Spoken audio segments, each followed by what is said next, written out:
And unfortunately, we got the car stuck here under the lift, and we got a rainy day, so we're unable to pull stuff out. Hopefully my pictures on my website are sufficient enough for the time being, at least, so I can't really get a good walk around considering where it's at. But at least I'll show you that the headlights are both working, the engine's running, and the thing does run out nice. So we come over here, we'll start her up.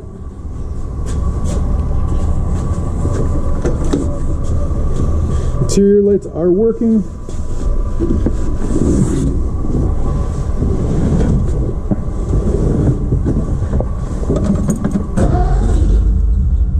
Starts up right away. There's our dash lights that work as well.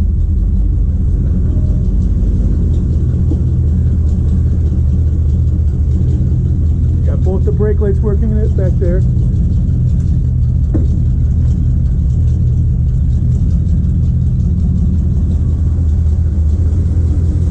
Both of our headlights working.